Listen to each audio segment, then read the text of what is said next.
നമസ്കാരം. എല്ലാവർക്കും ജോസ് അക്കാഡമിയുടെ പുതിയൊരു വീഡിയോയിലേക്ക് സ്വാഗതം. നിങ്ങളെല്ലാവരും നമ്മുടെ സെറ്റ് എക്സാമിന് വേണ്ടിയിട്ട് നല്ല രീതിയിൽ തന്നെ പ്രിപ്പയർ ചെയ്യുന്നു എന്ന് വിചാരിക്കുന്നു. നമുക്ക് ഈ എക്സാം നമ്മളെ സംബന്ധിച്ച് വളരെ ഇമ്പോർട്ടൻ്റ് ആയിട്ടുള്ള ഒരു എക്സാമാണ്. ഓക്കെ, അപ്പോൾ ഏതൊരു കോമ്പറ്റേറ്റീവ് എക്സാം ആയിരുന്നാലും നമ്മളെ അധ്യാപകരാകാൻ പോകുന്ന നമ്മളെ സംബന്ധിച്ച് വളരെ ഇമ്പോർട്ടൻ്റ് ആണ്. കാരണം നമ്മൾ ഇനിയൊരു ഇൻ്റർവ്യൂവിനൊക്കെ പോകുമ്പോൾ നമുക്കതൊരു പ്ലസ് പോയിൻ്റ് ആയിട്ട് തന്നെയാണ് വരിക. കേട്ടിട്ട് ആയാലും സെറ്റ് ആയിരുന്നാലും ഒക്കെ നമ്മളെ സംബന്ധിച്ച് അത് വലിയ ഇമ്പോർട്ടൻ്റ് ആയിട്ടുള്ള കുറച്ച് കോമ്പറ്റേറ്റീവ് എക്സാമുകൾ തന്നെയാണ്. അപ്പോൾ നിങ്ങൾ ഈ ഒരു എക്സാം ക്വാളിഫൈ ചെയ്യുന്നതോടുകൂടി നിങ്ങൾ അധ്യാപിക എന്ന നിലയിൽ അല്ലെങ്കിൽ അധ്യാപകൻ എന്ന നിലയിൽ നിങ്ങൾക്ക് കുറച്ചുകൂടി ഒരു ഉയർച്ച ഉണ്ടാകുക എന്നുള്ളതാണ് അതിലൂടെ നിങ്ങൾക്ക് ലഭിക്കുന്ന ഒരു ഫലം എന്ന് പറയുന്നത്. ഓക്കെ, പിന്നെ നമ്മൾ ഇതുവരെ നമ്മൾ ബി എഡും അതുപോലെ തന്നെ TTC അല്ലെങ്കിൽ BEd ഒക്കെ ചെയ്ത ആളുകളെ സംബന്ധിച്ച് നമ്മളെന്തായാലും ഒരു അധ്യാപിക അല്ലെങ്കിൽ അധ്യാപകനാകണമെന്ന മോഹത്തോടു കൂടിയായിരിക്കും ഈ കോഴ്സൊക്കെ ചെയ്തിട്ടുണ്ടാവുക.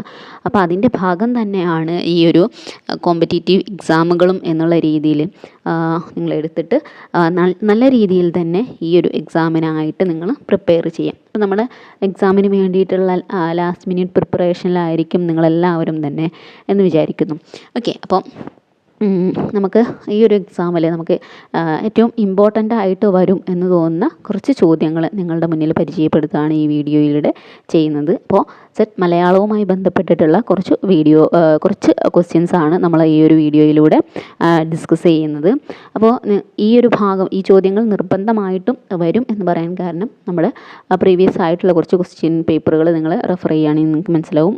ഒത്തിരി ചോദ്യങ്ങൾ ഈ ഒരു ചോദ്യങ്ങൾ ആവർത്തിച്ച് വരുന്നത് അല്ലെങ്കിൽ ഈ ഭാഗത്ത് നിന്നുള്ള ചോദ്യങ്ങൾ ആവർത്തിച്ച് വരുന്നതായിട്ട് കണ്ടിട്ടുണ്ട്. ഓക്കെ, അപ്പോൾ നമ്മൾ ഈ ചോദ്യങ്ങൾ തന്നെ നിർബന്ധമായിട്ടും വരും എന്ന് പറയാൻ കാരണം ഇത് തന്നെയാണ്. ഓക്കെ, ഇനിയിപ്പോൾ ഈ ചോദ്യങ്ങൾ വന്നിട്ടില്ലെങ്കിൽ നിങ്ങളത് ഈ ഒരു വീഡിയോയിൽ പറഞ്ഞല്ലോ ഈ ചോദ്യങ്ങൾ നിർബന്ധമായിട്ടും വരും എന്ന് പറഞ്ഞിട്ട് ആ ചോദ്യങ്ങൾ വന്നില്ല എന്ന് നിങ്ങൾ വിചാരിക്കരുത്. ഈ പറയുന്ന ഭാഗങ്ങൾ ഇമ്പോർട്ടൻ്റ് ആണ് എന്നുള്ളതാണ് നിങ്ങൾ ഇതിലൂടെ മനസ്സിലാക്കേണ്ടത്. ഓക്കെ, അപ്പോൾ നമുക്ക് അത്തരത്തിലുള്ള മലയാളത്തിൽ വന്നിട്ടുള്ള കുറച്ച് ഇമ്പോർട്ടൻ്റ് ആയിട്ടുള്ള 100% വരുമെന്ന് നമുക്ക് ഉറപ്പുള്ള കുറച്ച് ചോദ്യങ്ങൾ നമുക്കിതിലൂടെ ഒന്ന് പരിചയപ്പെടാം. ഓക്കെ, അപ്പോൾ ആദ്യത്തെ ചോദ്യം നോക്കാം. മഴ എന്ന സിനിമയ്ക്ക് ആധാരമായിട്ടുള്ള കഥ എഴുതിയത് ആര്? OV Vijayan, Madhavikutty, CV Balakrishnan, VK Sreeraman. Okay, VK Sreeraman. ഇത്രയാണ് പ്രധാനപ്പെട്ടിട്ടുള്ള നമ്മുടെ ഓപ്ഷൻ എന്ന് പറയുന്നത്. ഒന്ന് നോക്കാം. അപ്പോൾ ഈ ഒരു ചോദ്യത്തിൻ്റെ ഉത്തരം നമുക്ക് ഈ ഒരു ക്വസ്റ്റ്യനിൽ തന്നെ അടയാളപ്പെടുത്തിയിട്ടുണ്ട്. മാധവിക്കുട്ടിയാണ് അതിൻ്റെ ശരിയായിട്ടുള്ള ആൻസർ എന്ന് പറയുന്നത്. ഓക്കെ, മഴ എന്ന സിനിമയ്ക്ക് ആധാരമായിട്ടുള്ള കഥ എഴുതിയത് മാധവിക്കുട്ടിയാണ്. അപ്പോൾ ഈ ഒരു ഭാഗം നമുക്ക് നമ്മുടെ സിലബസ് ആയിട്ട് വെച്ച് നോക്കുകയാണെങ്കിൽ ദൃശ്യകലാ സാഹിത്യ പഠനം എന്ന് പറഞ്ഞിട്ടുള്ള ഭാഗവുമായിട്ട് യൂണിറ്റുമായിട്ട് ബന്ധപ്പെട്ടിട്ടാണ് ഈ ഒരു ചോദ്യം വന്നിട്ടുള്ളത്. ഓക്കെ, അപ്പോൾ എങ്ങനെയാണ് ഈ രീതി ഉണ്ടാവുന്നത് എന്നാണ് നോക്കുന്നത്. അപ്പോൾ നമ്മൾ ഈ ഒരു ഭാഗം എന്ന് പറയുന്നത് അനുവർത്തനം അല്ലെങ്കിൽ അനുകൽപ്പനം എന്ന് പറഞ്ഞിട്ടുള്ള ഭാഗത്ത് നിന്നാണ് ഈ ഒരു ചോദ്യം വന്നിട്ടുള്ളത്. നേരത്തെ പറഞ്ഞു ദൃശ്യകലാ സാഹിത്യ പഠനവുമായി ബന്ധപ്പെട്ടിട്ടാണ് ഈ ഒരു ചോദ്യം വന്നിട്ടുള്ളത് എന്ന് പറഞ്ഞു. അതിൽ തന്നെ അതിൽ നമുക്ക് കഥകളി, അതുപോലെ തുള്ളൽ, ആട്ടക്കഥ, സിനിമ, നാടകം, അങ്ങനെ ഒത്തിരി കാര്യങ്ങൾ പഠിക്കാനുണ്ട്. ഇത്തരം ഒരു സബ് ഹെഡിങ്ങിൽ നമുക്ക് വരുന്ന അനുവർത്തനം അല്ലെങ്കിൽ അനുകൽപ്പനം എന്ന് പറഞ്ഞിട്ടുള്ള ഭാഗത്ത് നിന്നാണ് ഈ ഒരു ചോദ്യം വന്നിട്ടുള്ളത്. അപ്പോൾ എന്താണ് അനുവർത്തനം അല്ലെങ്കിൽ അനുകൽപ്പനം എന്ന് ചോദിച്ചാൽ ഏതെങ്കിലും ഒരു മാധ്യമത്തിൽ ആവിഷ്കരിക്കപ്പെട്ടിട്ടുള്ള ഒരു കലാസൃഷ്ടി അത് മറ്റൊരു മാധ്യമത്തിൽ പുനരാവിഷ്കരിക്കുന്നതിനെയാണ് എന്ത് പറയുന്നത്? അനുവർത്തനം എന്ന് പറയുന്നത്. Okay, clear. അപ്പോൾ ഏതെങ്കിലും ഒരു മാധ്യമത്തിൽ ആവിഷ്കരിക്കപ്പെട്ടിട്ടുള്ള ഒരു കലാസൃഷ്ടി അതിപ്പോൾ ഡാൻസോ അല്ലെങ്കിൽ പാട്ടോ അല്ലെങ്കിൽ നമ്മൾ മോണോ ആക്ട്, മിമിക്രി, അങ്ങനെ ഏതെങ്കിലും ഒരു മാധ്യമത്തിൽ ആവിഷ്കരിക്കപ്പെട്ടിട്ടുള്ള ഒരു കലാസൃഷ്ടി അത് മറ്റൊരു മാധ്യമത്തിലേക്ക് പുനരാവിഷ്കരിക്കുന്നതിനെയാണ് അനുവർത്തനം എന്ന് പറയുന്നത്. അപ്പോൾ നമുക്കറിയാം നമ്മുടെ ചില കവിതകളൊക്കെ എന്തായിട്ട് വരും? മോണോ ആക്റ്റുകളായിട്ട് വരും അല്ലേ? അപ്പോൾ നമ്മുടെ കൈരളിയിൽ പണ്ടൊരു പരിപാടി ഉണ്ടായിരുന്നു, മോണോ ആക്ടിൻ്റെ ഒരു പരിപാടിയുടെ പേര് എനിക്ക് ഓർമ്മയില്ല, കുറച്ച് മുന്നേ ആണ്. അപ്പോൾ ഇതിൽ പ്രധാനപ്പെട്ടിട്ട് ഇപ്പോൾ പെരുന്തച്ചൻ എന്ന് പറഞ്ഞിട്ടുള്ള ഒരു കവിത ഒരു കുട്ടി എന്തായിട്ട് അവതരിപ്പിച്ചിട്ടുണ്ടായിരുന്നു, മോണാക്റ്റായിട്ട് അവതരിപ്പിച്ചിട്ടുണ്ടായിരുന്നു. അപ്പോൾ ഓൾറെഡി അതൊരു എന്താണ്, ഒരു കലയാണ്. ഇത് കവിത എന്ന് പറയുന്നത് അതൊരു കലയാണ്. ആ കലാസൃഷ്ടി മറ്റൊരു മാധ്യമത്തിൽ അവതരിപ്പിക്കുകയാണ് ആ കുട്ടി ചെയ്തിട്ടുള്ളത്. അപ്പോൾ മറ്റൊരു മാധ്യമം എന്ന് പറഞ്ഞാൽ എന്താണ്, അത് മോണാക്റ്റ്, അത് മറ്റൊരു കലയാണ് അല്ലേ. അപ്പോൾ അതിലേക്ക് പുനരാവിഷ്കരിക്കുകയാണ് ചെയ്യുന്നത്. അപ്പോൾ അങ്ങനെ ചെയ്യുന്നതിനെയാണ് അനുവർത്തനം എന്ന് പറയുന്നത്. ഓക്കെ. അപ്പോൾ പല മാധ്യമങ്ങളിൽ തമ്മിലും ഇങ്ങനെ നടക്കാറുണ്ടെങ്കിലും ഇതിലേറ്റവും പ്രധാനപ്പെട്ടിട്ടുള്ളത് എന്ന് പറയുന്നത് സാഹിത്യത്തിൽ നിന്നും സിനിമയിലേക്കുള്ള അനുവർത്തനമാണ് കൂടുതലായിട്ടും പഠനവിധേയമാകുന്നത്. ഓക്കെ. അപ്പോൾ അതായത് കുറേ സാഹിത്യ സൃഷ്ടികൾ, ഇപ്പോൾ കഥ, ചെറുകഥകൾ അല്ലെങ്കിൽ നോവലുകൾ, ഇതൊക്കെ എന്തായിട്ട് മാറുന്നു, സിനിമയായിട്ട് മാറുന്നു. അതിനെയാണ് എന്ത് പറയുന്നത്, നമ്മൾ അനുവർത്തനം അല്ലെങ്കിൽ അനുകൽപ്പനം എന്ന് പറയുന്നത്. ക്ലിയർ. അപ്പോൾ അങ്ങനെ ഉണ്ടായിട്ടുള്ള സിനിമയിൽ ഏറ്റവും ആദ്യം മലയാളത്തിൽ ഉണ്ടായിട്ടുള്ളത് മാർത്താണ്ഡവർമ്മയാണ്. 1931 പുറത്തിറങ്ങിയിട്ടുള്ള മാർത്താണ്ഡവർമ്മ. നിങ്ങൾക്കറിയാം മാർത്താണ്ഡവർമ്മ എന്ന് പറയുന്നത് CV രാമൻ പിള്ളയുടെ ഒരു ചരിത്ര നോവലാണ്. Okay. Clear. Okay. CV Raman പിള്ളയുടെ ചരിത്ര നോവലാണ് മാർത്താണ്ഡവർമ്മ എന്ന് പറയുന്നത്. ഇത് സിനിമയായിട്ടുണ്ട്. ഇനി KE മത്തായിയുടെ നിണമണിഞ്ഞ കാൽപ്പാടുകൾ അതേ പേരിൽ തന്നെ ആണ് സിനിമയായിട്ടുള്ളത്. MTയുടെ കുറച്ചധികം കൃതികൾ എന്തായിട്ടുണ്ട്, സിനിമയായിട്ടുണ്ട്. അതിൽ സ്നേഹത്തിൻ്റെ മുഖങ്ങൾ എന്ന് പറഞ്ഞിട്ടുള്ള ചെറുകഥ, മുറപ്പെണ്ണ് എന്ന പേരിൽ, പള്ളിവാളും കാൽച്ചിലമ്പും എന്ന് പറഞ്ഞിട്ടുള്ള എന്ന പേരിലുള്ള കഥ, നിർമ്മാല്യം എന്ന പേരിൽ, കുട്ടിയടത്തി എന്ന കഥ അതേ പേരിൽ തന്നെയും, ഓളവും തീരവും എന്ന കൃതി അതേ പേരിൽ തന്നെയും സിനിമയായിട്ടുണ്ട്. ഇനി SK പൊറ്റക്കാടിൻ്റെ കടത്തുതോണി എന്ന കഥയെ കടവ് എന്ന പേരിൽ സിനിമയാക്കിയിട്ടുള്ളത് ആരാണ്, MT ആണ്. ഓക്കെ. ക്ലിയർ. സക്കറിയയുടെ ഭാസ്കര പട്ടേലരും എൻ്റെ ജീവിതവും എന്ന നോവലിനെ വിധേയൻ എന്ന പേരിൽ, മമ്മൂട്ടി അഭിനയിച്ചിട്ടുള്ള വിധേയൻ എന്ന പേരിൽ സിനിമയാക്കിയിട്ടുള്ളത് അടൂരാണ്. നമുക്ക് എല്ലാവർക്കും അറിയുന്ന ഒരു കൃതിയാണ് ചെമ്മീൻ എന്ന് പറയുന്നത്. ചെമ്മീൻ എന്ന് പറഞ്ഞിട്ടുള്ള തകഴിയുടെ ഈ കൃതി സിനിമയാക്കിയിട്ടുള്ളത് അതേ പേരിൽ തന്നെ സിനിമയാക്കിയിട്ടുള്ളത് SL പുരം സദാനന്ദനാണ്. ഇനി നമ്മൾ ഇവിടെ പറഞ്ഞിട്ടുള്ള മഴ എന്ന സിനിമയ്ക്ക് ആധാരമായിട്ടുള്ള കഥ എഴുതിയത് ആരാണ് എന്നുള്ള ഒരു ചോദ്യത്തിന് നമുക്ക് ഉത്തരം കിട്ടി, മാധവിക്കുട്ടി എന്നുള്ളത്. അങ്ങനെയാണെങ്കിൽ ആ കഥ ഏതാണ്? ഓക്കെ. ആ കഥയുടെ പേരെന്താണ്, അത് നമുക്കറിയണം അല്ലേ. നഷ്ടപ്പെട്ട നീലാംബരി എന്ന കഥയെ ആസ്പദമാക്കിയിട്ടാണ് മഴ എന്ന പേരിൽ ലെനിൻ രാജേന്ദ്രൻ എന്തുണ്ടാക്കിയിട്ടുള്ളത്, ഈ ഒരു സിനിമ ചെയ്തിട്ടുള്ളത്. ഓക്കെ. ഇനി ബഷീറിൻ്റെ ബാല്യകാല സഖി അതേ പേരിൽ തന്നെയാണ് സിനിമയായിട്ടുള്ളത്. നീലവെളിച്ചം എന്ന ബഷീറിൻ്റെ കൃതി ഭാർഗവി നിലയം എന്ന പേരിലാണ് സിനിമയാക്കിയിട്ടുള്ളത്. അതുപോലെ തന്നെ ബഷീറിൻ്റെ മതിലുകൾ അതേ പേരിൽ തന്നെയാണ് അടൂര് സിനിമയാക്കിയിട്ടുള്ളത്. ഇനി ഉണ്ണി ആറിൻ്റെ ലീല എന്ന കഥ അതേ പേരിൽ തന്നെയാണ് രഞ്ജിത്ത് സിനിമയാക്കിയിട്ടുള്ളത്. ഇനി ബിനോയ് തോമസിൻ്റെ കാളികമിനറിലെ കുറ്റവാളികൾ എന്ന ചെറുകഥയെ ആസ്പദമാക്കിയിട്ടാണ് ലിജോ ജോസ് പല്ലിശ്ശേരി ചുരുളി എന്നൊരു സിനിമ ചെയ്തിട്ടുള്ളത്. ഇനി നമുക്കറിയാം ഏറ്റവും റീസെൻ്റായിട്ട് ഇപ്പോൾ വന്നിട്ടുള്ള ഒരു അനുകൽപ്പനം അല്ലെങ്കിൽ അനുവർത്തനം എന്ന് പറഞ്ഞാൽ ബെന്യാമിൻ്റെ ആടുജീവിതമാണ്. ആടുജീവിതം അതേ പേരിൽ തന്നെയാണ് എന്തായിട്ടുള്ളത്, സിനിമയായിട്ടുള്ളത്. ഓക്കെ. അപ്പോൾ ഇത്രയാണ് ഈ ഒരു ചോദ്യവുമായി ബന്ധപ്പെട്ട് നിങ്ങൾക്ക് തരാനുള്ള ഒരു എക്സ്ട്രാ ഫാക്റ്റ് എന്ന് പറഞ്ഞാൽ. ഓക്കെ. ക്ലിയർ.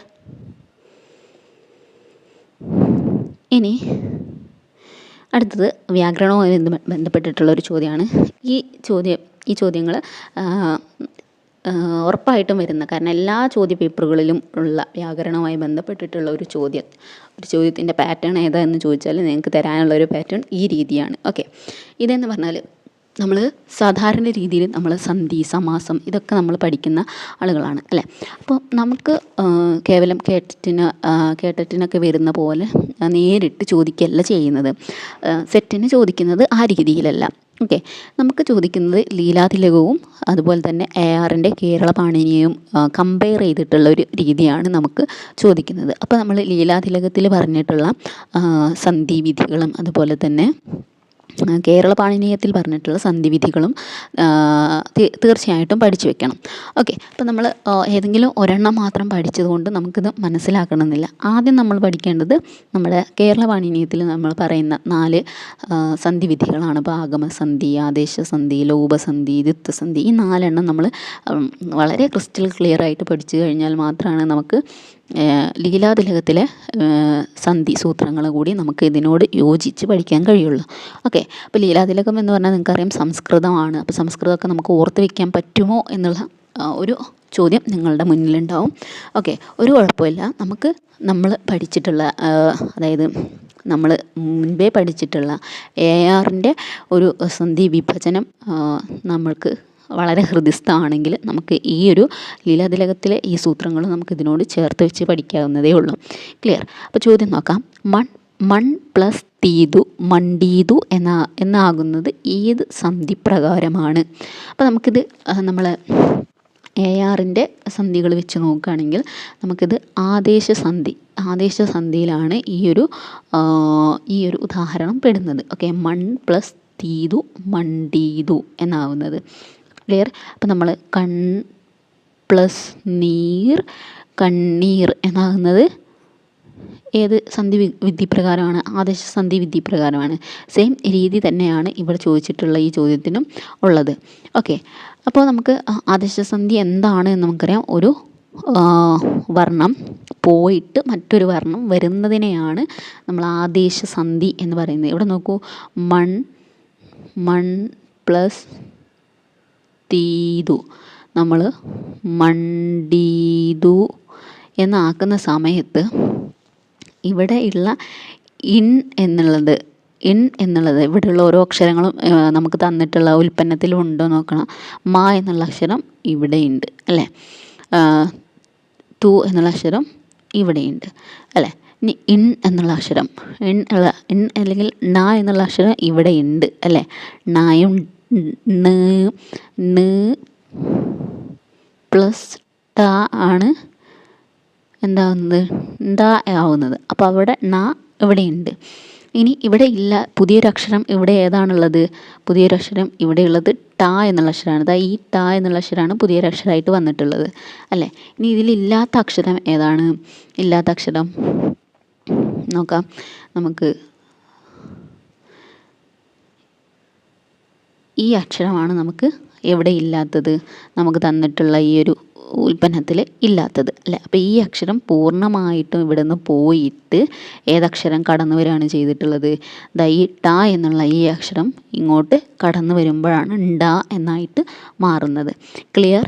അപ്പോൾ ഒരക്ഷരം പൂർണ്ണമായിട്ടും പോയി മറ്റൊരക്ഷരം വരുന്നതിനെയാണ് നമ്മൾ എന്ത് പറയുന്നത്? ആദേശസന്ധി എന്ന് പറയുന്നത്. ക്ലിയർ? അപ്പോൾ ആ ആദേശസന്ധി, അതായത് മൺ പ്ലസ് തീതു മണ്ടീതു എന്ന് ഉള്ളത് ആദേശസന്ധിയാണ് എന്ന് നമുക്ക് മനസ്സിലായി. അത് മണ്ടീതു എന്നാകുന്നത് ഏത് സന്ധി പ്രകാരമാണ് എന്നാണ് ചോദ്യം. അപ്പം നമ്മൾ മനസ്സിലാക്കിയത് ആദേശസന്ധിയാണ് എന്ന് നമ്മൾ മനസ്സിലാക്കി. പക്ഷേ ഓപ്ഷനിൽ നമുക്ക് എന്തില്ല? ആദേശസന്ധി എന്ന് പറഞ്ഞിട്ടുള്ളൊരു ഓപ്ഷൻ ഇല്ല. കാരണം ഇവിടെ തന്നിട്ടുള്ളതെല്ലാം എന്താണ്? ഇതെല്ലാം ഇവിടെ തന്നിട്ടുള്ള ഈ ഓപ്ഷനുകൾ എല്ലാം തന്നെ നമ്മുടെ ലീലാതിലകത്തിലെ വിധികളാണ്. ഓക്കെ, അല്ലെങ്കിൽ ലീലാതിലകത്തിലെ സൂത്രങ്ങളാണ് ഇവിടെ എല്ലാം തന്നിട്ടുള്ളത്. ക്ലിയർ? അപ്പോൾ ഇത് നമ്മൾ പഠിച്ചിട്ടുള്ള ആദേശസന്ധിയുമായിട്ട് യോജിച്ചിട്ടുള്ള ലീലാതിലകത്തിലെ സൂത്രം ഏതാണ് എന്ന് ചോദിക്കുകയാണെങ്കിൽ നമുക്കതിൻ്റെ ഉത്തരമായിട്ട് വരുന്നത് ഓപ്ഷൻ എ ആണ്. നസ് തസ്യ ട എന്നുള്ളത്. നസ് തസ്യ ട. ഓക്കെ, ഇവിടെ അതായത് നാൻ്റെ ഇവിടെ നമുക്ക് തന്നിട്ടുള്ള ഇണ്ണും ടായും, അതായത് നമ്മൾ ന് പ്ലസ് ടാ ആണ് ഡ ആവുന്നത് എന്ന് പറഞ്ഞു. അപ്പം ണ ട ഇവിടെ ഉണ്ട്. നസ് തസ്യ ട നമുക്ക് അങ്ങനെ മനസ്സിലാക്കി വെക്കാം. ഓക്കെ, അപ്പം അങ്ങനെയുള്ള കുറച്ച് ഓപ്ഷൻ, അതായത് നായുടെ കൂടെ എന്ത് ചേരുന്നു? ട ചേരുന്നു എന്നുള്ള രീതിയിൽ നമുക്ക് മനസ്സിലാക്കി വെക്കുകയാണെങ്കിൽ നമുക്ക് സിമ്പിളായിട്ട് ഈ ഒരു ഉദാഹരണം കൂടി വെച്ച് പഠിക്കുകയാണെങ്കിൽ നമുക്ക് സിമ്പിളായിട്ട് എന്ത് ചെയ്യാം? ഈ ഓപ്ഷൻ ഈ രീതിയിലാണ് എന്ന് നമുക്ക് മനസ്സിലാക്കി വയ്ക്കാം. ക്ലിയറായി എന്ന് വിചാരിക്കുന്നു കേട്ടോ.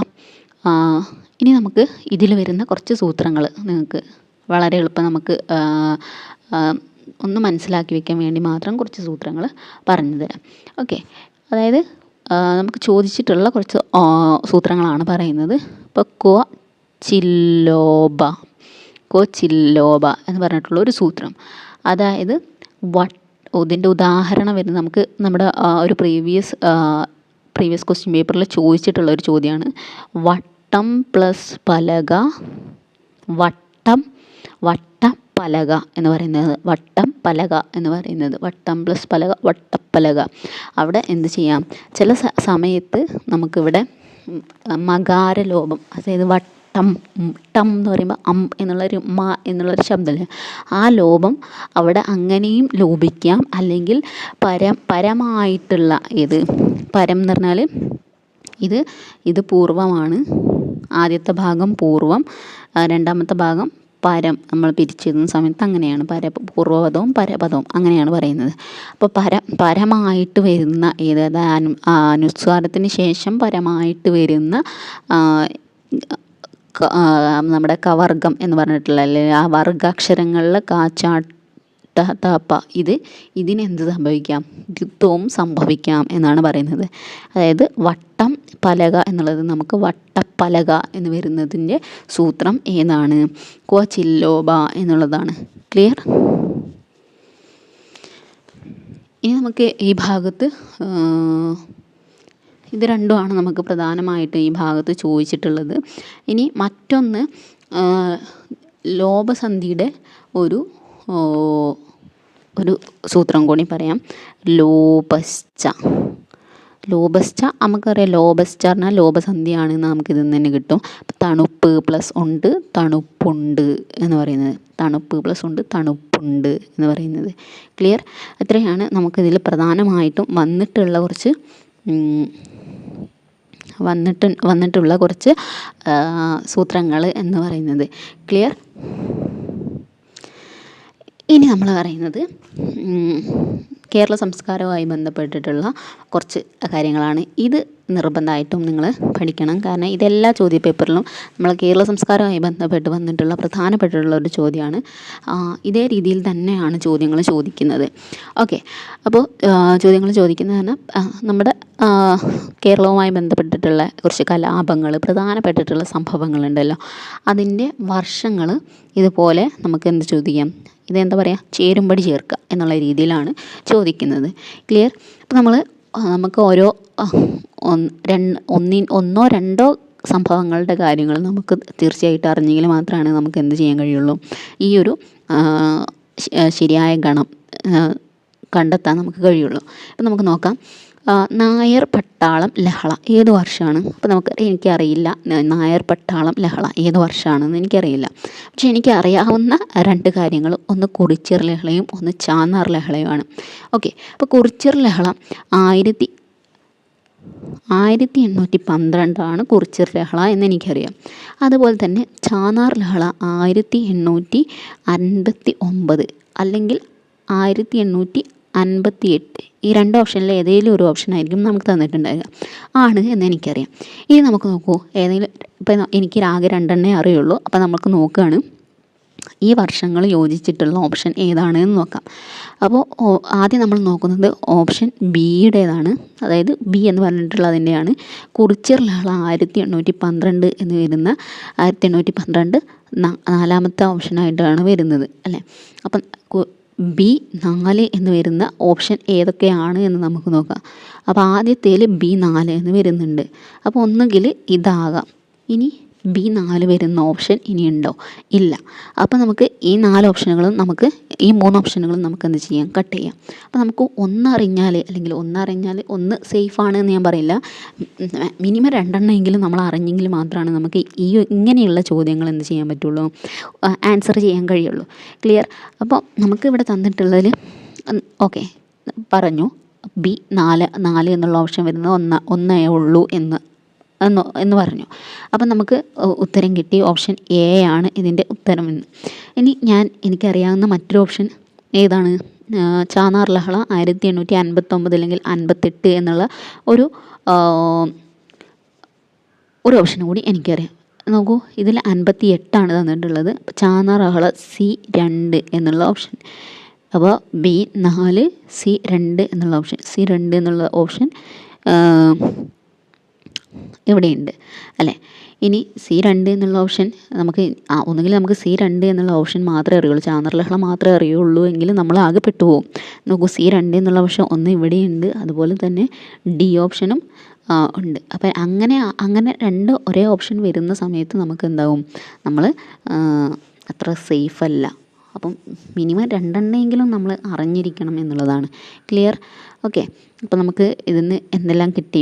കുറിച്യർ ലഹള 1812 ചാന്നാർ ലഹള 1858, ചില പുസ്തകങ്ങളിൽ 59 എന്നും പറയുന്നുണ്ട് കേട്ടോ.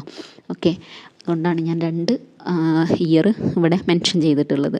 ഇനി അപ്പോൾ നമുക്ക് നായർ പട്ടാള ലഹള 3 വരുന്നത് 1804, പട്ടിണി ജാഥ 1936. ക്ലിയർ. അപ്പം നായർ പട്ടാളം ലഹള 1804, കുറിച്യർ ലഹള 812, ചാന്നാർ ലഹള 858, പട്ടിണി ജാഥ 936. ഇനി പ്രധാനപ്പെട്ടിട്ടുള്ള കുറച്ച് ഇതുപോലെ ഉണ്ടായിട്ടുള്ള പ്രധാനപ്പെട്ടിട്ടുള്ള കുറച്ച് സംഭവങ്ങളുടെ വർഷങ്ങൾ പറയാം. നിങ്ങളൊന്ന് നോട്ട് ചെയ്ത് വയ്ക്കുക കേട്ടോ. ഉദയം പേരൂർ സുനഹദോസ് 1599. ഓക്കെ, ഉദയം പേരൂർ സുനഹദോസ് 1599. ഇനി അടുത്തത് Ezhava memorial 1896. Okay, Ezhava memorial 1896. Malayali memorial 1891. Okay, ആദ്യം മലയാളി മെമ്മോറിയൽ പഠിക്കാം. Malayali memorial 1891, Ezhava memorial 1896. ഇനി മലബാർ കലാപം 921. മലബാർ കലാപം 921. വൈക്കം സത്യാഗ്രഹം 924. ഗുരുവായൂർ സത്യാഗ്രഹം 1931.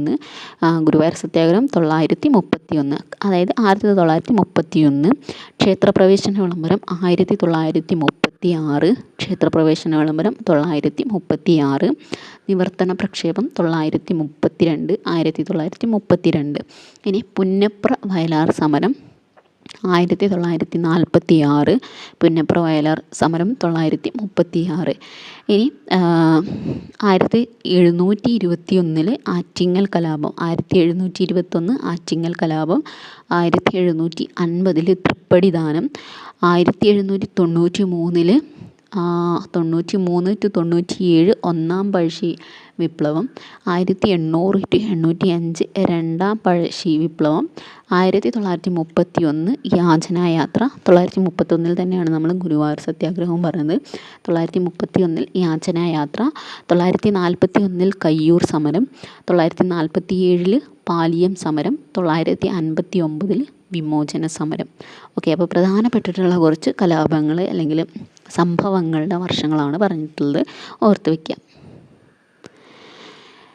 ഇനി പുന്നപ്ര വയലാർ സമരം പ്രമേയമാകുന്ന തകഴിയുടെ നോവൽ ഏത്? അപ്പോൾ നമ്മൾ നേരത്തെ പറഞ്ഞു 1946 പുന്നപ്ര വയലാർ സമരം നടക്കുന്നത്. ഓക്കെ, അപ്പോൾ എന്തിനാണ് പുന്നപ്ര വയലാർ സമരം നടക്കുന്നത്?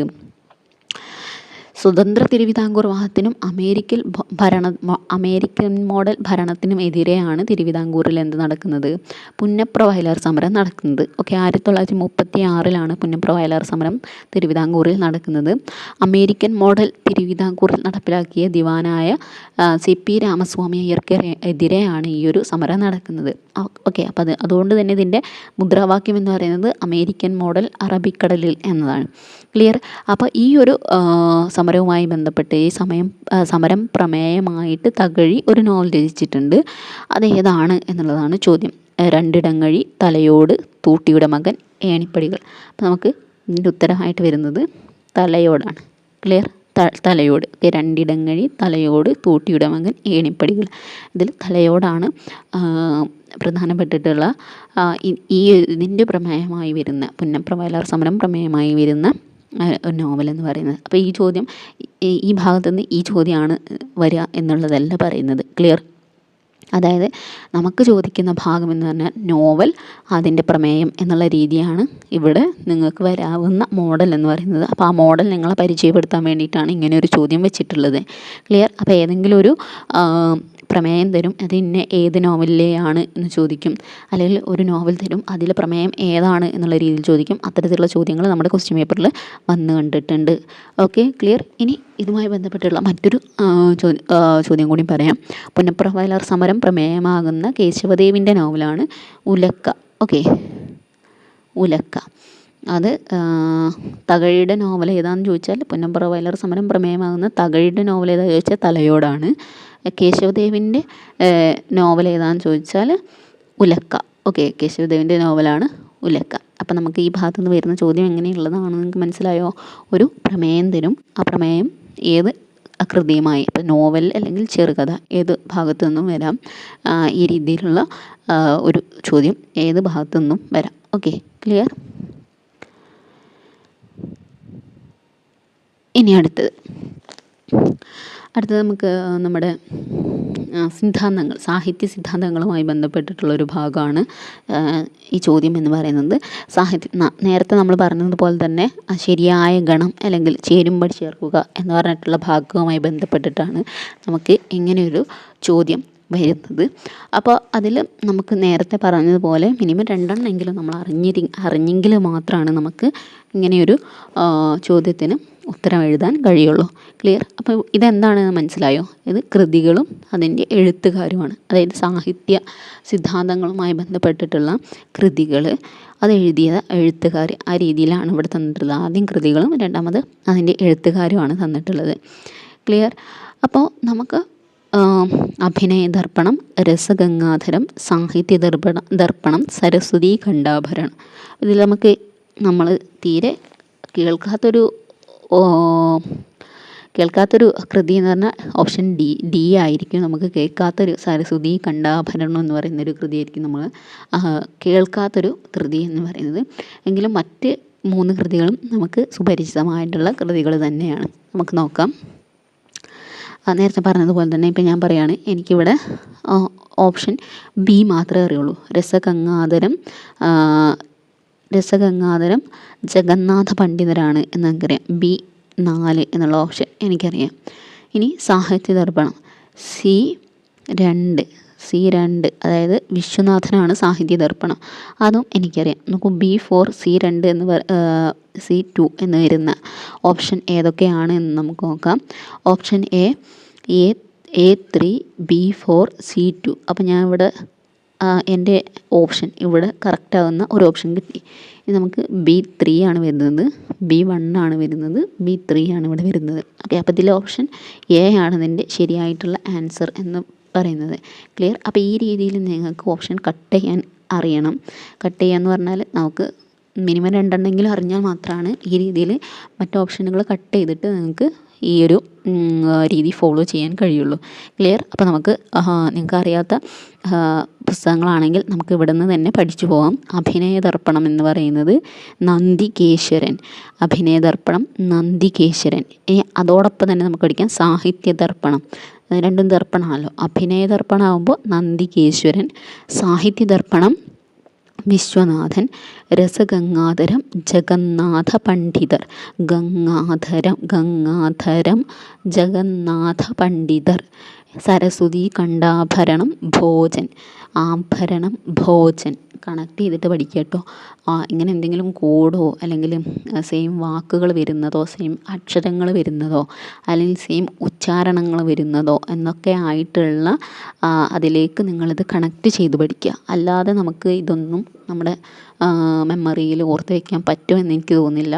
പിന്നെ നിങ്ങൾ അത്രയ്ക്കും ബ്രില്യൻ്റ് ആണെങ്കിൽ മാത്രമാണ് ഈ പറയുന്ന കാര്യങ്ങളൊക്കെ നിങ്ങൾക്ക് യാതൊരു കോഡും അല്ലെങ്കിൽ കണക്ഷനും ഒന്നും ഇല്ലാതെ ഓർത്ത് വയ്ക്കാൻ കഴിയുള്ളൂ. ഓക്കെ, എനിക്കറിയില്ല ഓരോരുത്തരുടെയും ബുദ്ധി എങ്ങനെയാണെന്ന് എനിക്കറിയില്ല, അതുകൊണ്ടാണ് പറയുന്നത്. ഓക്കെ, അപ്പോൾ അഭിനയ ദർപ്പണം നന്ദികേശ്വരൻ, സാഹിത്യ ദർപ്പണം വിശ്വനാഥൻ, രസഗംഗാധരം ജഗന്നാഥ പണ്ഡിതർ, സരസ്വതി ഖണ്ഡാഭരണം വിശ്വനാഥൻ.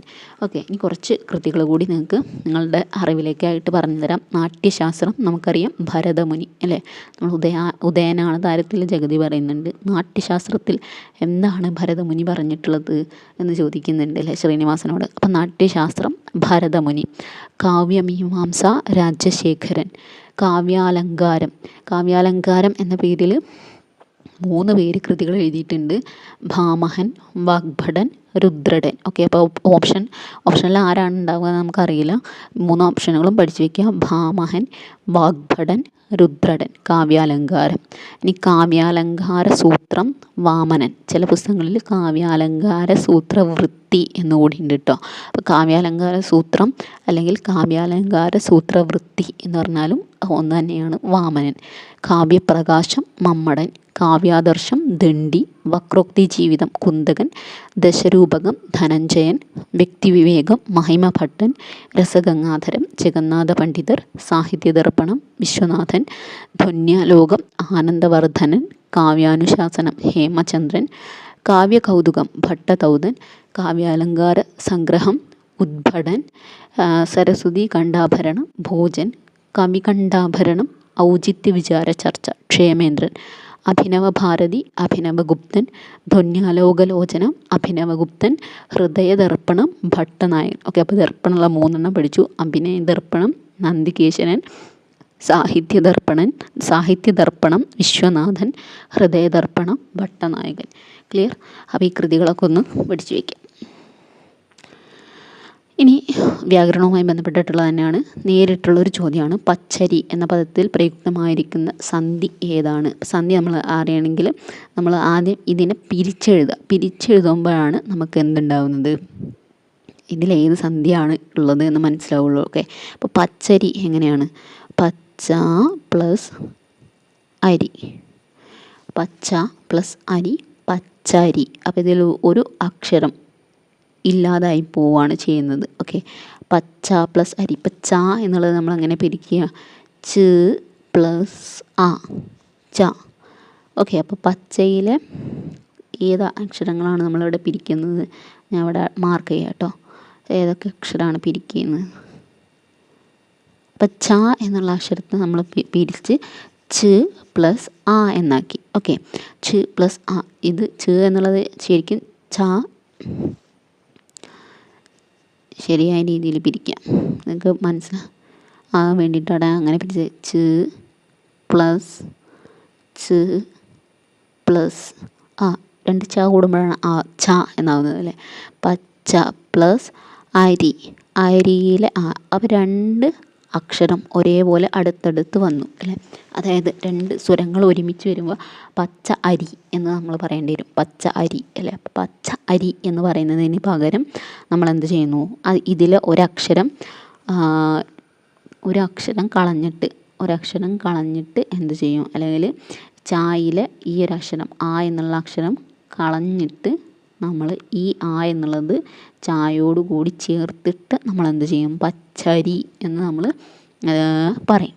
ഓക്കെ, അപ്പോൾ ഒരക്ഷരം ലോപിക്കുകയാണ് ഇവിടെ ചെയ്യുന്നത്. ക്ലിയർ? അപ്പോൾ ലോപിക്കുന്നത് ഏത് സന്ധിയാണ്?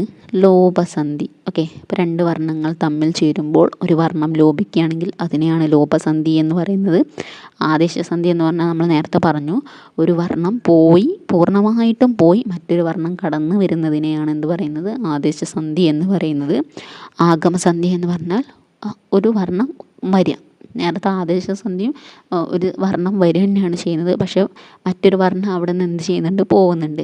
ഇവിടെ ആഗമസന്ധിയിൽ എന്ത് ചെയ്യുന്നില്ല, ഇവിടെ ഓൾറെഡി ഉള്ള അക്ഷരങ്ങളൊക്കെ അവിടെ തന്നെ ഉണ്ട്, പുതിയതൊരു അക്ഷരം കടന്നു വരികയും കൂടി ചെയ്യുന്നു. അങ്ങനെയുള്ളതിനെയാണ് ആഗമസന്ധി എന്ന് പറയുന്നത്. അതിൽ വാ യ എന്നുള്ള അക്ഷരങ്ങളാണ് പ്രധാനമായിട്ടും കടന്നു വരുന്നത്. ഓക്കെ, ഇപ്പം തിരു പ്ലസ് ഓണം തിരുവോണം, പിന്നെ തിരു പ്ലസ് ആതിര തിരുവാതിര, പന പ്ലസ് ഓല പനയോല, കര പ്ലസ് ഉള്ള കരയുള്ള, അങ്ങനെയൊക്കെ വരുന്നത്. ഓക്കെ, ദിത്തസന്ധി പിന്നെ നിങ്ങൾക്കറിയാം, പച്ച പ്ലസ് ചക്ക പച്ചച്ചക്ക, അങ്ങനെ പറയുന്നത്. Okay, clear? അപ്പോൾ അതാണ് ഇതിൻ്റെ ഉത്തരമായിട്ട് വരുന്നത്. ഇനി നമ്മൾ പറയുന്നത് ശാസനങ്ങളാണ്. ഓക്കെ, ശാസനങ്ങൾ. അപ്പോൾ ഇവിടെ തന്നിട്ടുള്ള ചോദ്യം, തരിസാപ്പള്ളി ശാസനത്തിൻ്റെ ദാതാവ് ആര്? തരിസാപ്പള്ളി ശാസനം. അപ്പോൾ നമുക്ക് അറിയാം, നമുക്ക് ഗദ്യവുമായി ബന്ധപ്പെട്ടിട്ടാണ് ശാസനങ്ങൾ പഠിക്കാനുള്ളത്. ഓക്കെ, ഗദ്യവുമായി ബന്ധപ്പെട്ടിട്ടാണ് ശാസനങ്ങൾ പഠിക്കാനുള്ളത്. അപ്പോൾ ഈ ശാസനങ്ങൾ പുറപ്പെടുവിച്ച ആളുകളെ നമുക്ക് പഠിക്കണം. ഓക്കെ, ദാതാവ് പറഞ്ഞാൽ പുറപ്പെടുവിച്ച ആളുകളെയാണ് നമ്മൾ പറയുന്നത് ദാതാവ് എന്നതുകൊണ്ട് ഉദ്ദേശിക്കുന്നത്. അപ്പോൾ ഇവിടെ നമുക്ക് തന്നിട്ടുള്ള ഓപ്ഷൻ രാമവർമ്മ, സ്ഥാണുരവി, അയ്യനടികൾ, ഉദയവർമ്മൻ. ഓക്കെ, അപ്പോൾ ഇതിൽ സ്ഥാണുരവിയാണ് ഇതിൻ്റെ ശരിയായിട്ടുള്ള ആൻസർ. നമുക്ക് കുറച്ച് കൺഫ്യൂഷൻ ഉണ്ടാകുന്ന മറ്റൊരു ഓപ്ഷൻ കൂടി ഈ ഇതിൽ കൊടുത്തിട്ടുണ്ട്, അത് അയ്യനടികളാണ്. ഓക്കെ, അപ്പോൾ തരിസാപ്പള്ളി ശാസനവുമായി ബന്ധപ്പെട്ടിട്ടുള്ള ആളുകൾ തന്നെയാണ് സ്ഥാണുരവിയും അയ്യനടികളും. ക്ലിയർ. അപ്പോൾ എന്തുകൊണ്ട് ഇത് അയ്യനടികളെ എന്തിനാണ് ഈ ഒരു ശാസനത്തിൽ പരാമർശിക്കുന്നത് എന്ന് ചോദിച്ചാൽ, സ്ഥാണുരവി ഈ തരിസാപ്പള്ളി ശാസനത്തിൽ പറഞ്ഞിട്ടുള്ള കാര്യം എന്തോ ഒന്ന് കൊടുക്കുകയാണ്, എന്താ കുറച്ച് നമ്മൾ അവർക്ക് കൊടുക്കുന്ന കുറച്ച് കാര്യങ്ങളുണ്ട്. അതായത് ഈ രാജാക്കന്മാർ കുറച്ച് അല്ലെങ്കിൽ അധികാരങ്ങൾ അല്ലെങ്കിൽ സ്ഥലങ്ങൾ അങ്ങനെയുള്ളതൊക്കെ കൊടുക്കുമല്ലോ, അതിനെ ആണ് എന്ത് പറയുക, അത് കൊടുക്കുന്ന പുറപ്പെടുവിക്കുന്നതിനെയാണ് എന്ത് പറയുന്നത്, ശാസനം എന്ന് പറയുന്നത്.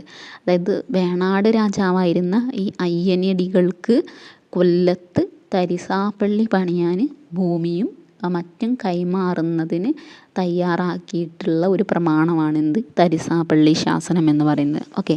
അപ്പോൾ ഈ സ്ഥാണുരവിയാണ് എന്ത് കൊടുക്കുന്നത്, തരിസാപ്പള്ളി പണിയാൻ വേണ്ടിയിട്ട് ഭൂമിയും മറ്റ് സാധനങ്ങളൊക്കെ കൈമാറുന്നത്. ആർക്കാണ് കൈമാറുന്നത്, അയ്യനടികൾക്കാണ് കൈമാറുന്നത്.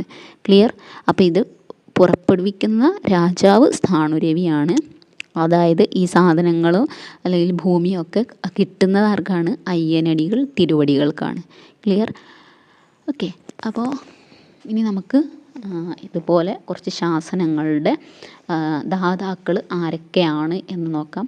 നമുക്കറിയാം നമ്മുടെ മലയാളത്തിൽ ഉണ്ടായിട്ടുള്ള കണ്ടു കിട്ടിയതിൽ ഏറ്റവും പഴയ ശാസനം എന്ന് പറഞ്ഞാൽ വാഴപ്പിള്ളി ശാസനമാണ്. വാഴപ്പിള്ളി ശാസനത്തിൻ്റെ ദാതാവ് ഞങ്ങൾക്ക് എല്ലാവർക്കും അറിയുന്ന രാജശേഖരനാണ്. ഓക്കെ. ഇനി ഹജൂർ ശാസനം അല്ലെങ്കിൽ പാർത്ഥിവപുര ശാസനം, അതിൻ്റെ വക്താവ് അല്ലെങ്കിൽ അതിൻ്റെ ദാതാവ് എന്ന് പറയുന്നത് കരുനന്ദടക്കനാണ്. ഓക്കെ. കരുനന്ദടക്കൻ.